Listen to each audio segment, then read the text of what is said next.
கன்னிராசி அன்பர்களுக்கு பொன்னாள் இன்று வளர்ச்சிகரமான நாள்.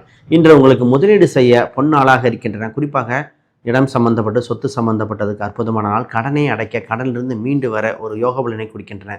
இன்று வேலை சம்பந்தப்பட்டதில் இன்று அதிக சிந்தனைகள் செய்ய வேண்டும். வேலையை விட்டு வேறு தொழில் செய்யலாமா, வேலையில் வேறு மாறுதல் செய்யலாமா, புது தொழிலை தொடங்கலாமா, வேறு கம்பெனிக்கு வெளிநாட்டு சம்பந்தப்பட்டதுக்கு அப்ளை செய்யலாமா, இது போன்ற எண்ணங்கள் வருகின்ற நாளாக இருக்கின்றன.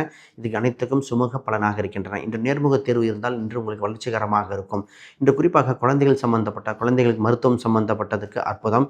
குழந்தை இல்லாதவர்களுக்கு இன்று இறைபலவும் மருத்துவமனை அணிகளால் இன்று குழந்தை வாக்கியங்கள் அற்புதமாக இருக்கும். சொத்துக்கள் இல்லாதவர்கள் சொத்து வாங்க ஒரு அற்புத காலகட்டம் உண்டு. இன்று கடனுக்காக நகையோ சொத்தையோ விற்றவர்கள் இன்றுக்கு உங்கள் சொத்து வாங்கக்கூடிய ஒரு பொன் நாளாக இருக்கின்றன. குறிப்பாக பூர்வீக ரீதியாக சொத்துக்களாக இருந்தால் இன்று நலமாக இருக்கும். திருமணம் சம்பந்தப்பட்ட பேச்சுவார்த்தைகள் இன்று கொஞ்சம் கவனமாக செயல்பட வேண்டும். இன்று எதுவும் உறுதி கொடுக்க வேண்டாம். இன்று 1க்கு 2 முறை விசாரிக்க வேண்டிய நாளாக இருக்கின்றன. உங்கள் ராசிக்கு 11ஆம் இடத்தில் 5க்கு இருப்பதால் காதல் சம்பந்தப்பட்ட சிந்தனைகள் மேலோகும். இதனால் இன்று கவனமாக இருக்க வேண்டிய நாள். இன்று ஆன்லைன் டிரான்சாக்ஷனில் கவனம். இன்று முக்கியமாக உங்களுக்கு வளர்ச்சி எண்ணாக இருப்பது 3 மற்றும் மஞ்சள் நிறங்கள் மிகுந்த வளர்ச்சியை கொடுக்கின்றன. நீங்கள் வழிபட வேண்டிய தெய்வமாக கனகதாரா சோத்திர மந்திரங்கள், வைஷ்ணவி மந்திரங்கள், காயத்ரி மந்திரங்கள் கேட்பதால் இன்று உங்கள் நாள் பொன் நாளாக மாறுகின்ற அற்புதமான திருநாள் இன்று.